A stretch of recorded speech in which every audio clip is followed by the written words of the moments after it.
آپ نے اس اینکر کو بڑے اچھے انداز سے، نہیں ہم تو لا الہ الا اللہ پڑھتے ہیں، محمد الرسول اللہ پڑھتے ہیں، اللہ کے سوا کوئی معبود حقیقی نہیں، محمد صلی اللہ علیہ وسلم تو اللہ کے رسول، ہم وہی مانتے ہیں۔ اصل میں کیا ہے، تکبر سے اللہ نے منع کیا ہے، گھمنڈ سے اللہ نے منع کیا ہے۔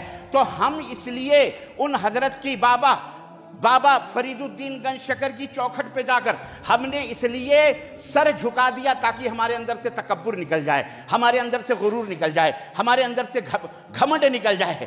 اس بیوقوف کو کون سمجھائے؟ اللہ انہیں ہدایت عطا فرمائے۔ اتنے بڑے ملک کے سربراہ ہونے کے باوجود بھی یہ ذہنیت، انہیں پتہ نہیں کہ لا الہ الا اللہ کا مطلب کیا ہوتا ہے۔ لا الہ الا اللہ کا مفہوم یہی ہوتا ہے کہ یہ گردن کٹ جائے رب کی چوکھٹ کے سوا، کسی نبی کے، کسی رسول کے، کسی درگاہ، کسی ولی، کسی پیر کے چوکھٹ کے اوپر یہ گردن نہیں جھکنی چاہیے۔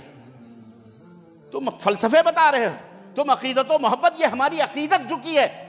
کفار مکہ تم سے بہتر تھے۔ کفار مکہ اللہ کو تسلیم بھی کرتے تھے۔ کون کہتا ہے کفار مکہ اللہ کو نہیں مانتے تھے؟ خانہ کعبہ کی چوکھٹوں پہ وہ سجدے کرتے تھے، خانہ کعبہ کا طواف کرتے تھے، اللہ کو مانتے تھے، وہ حج بھی کرتے تھے، وہ سب کچھ کرتے تھے، اس کے باوجود بھی وہ کافر قرار دیے گئے۔ کیوں؟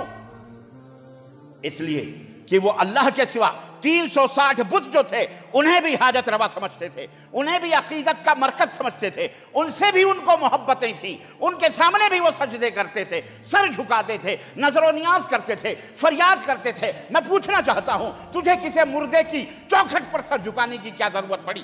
یہ سجدہ تو صرف اللہ کے لیے حلال ہے۔ نبی کائنات نے فرمایا تھا، جب کسی صحابی نے کہا کہ اللہ کے نبی، ہم نے تو قیصر و کسریٰ کے دربار دیکھے، وہاں ان کے ماننے والوں کو دیکھا، وہاں وہ اس کے سجدے کرتے ہوئے، ہم نے اس کے ماننے والوں کو دیکھا کہ وہ اس کے سجدے کرتے ہیں۔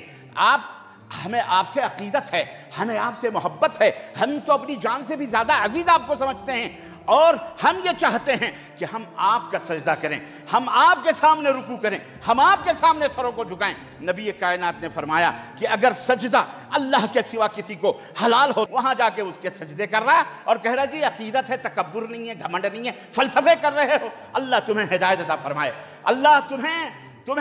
اللہ توحید کی دولت سے مالا مال فرمائے، ایسے ظالموں کے صحبتوں سے اللہ تمہیں محفوظ رکھے۔ لیکن تم وہ حرکتیں کرتے ہو جو حرکتیں غیر کرتا ہے، جو حرکتیں کون کرتا ہے؟ غیر مسلمان کرتا ہے۔ اس لیے اسلام رسوا ہو رہا ہے۔ یہ شیطانیت کا کام اللہ کے اس ماہ محرم میں ہو رہا ہے، اور تم نے اپنی اصل میں وقات ہی ختم کر دی نا۔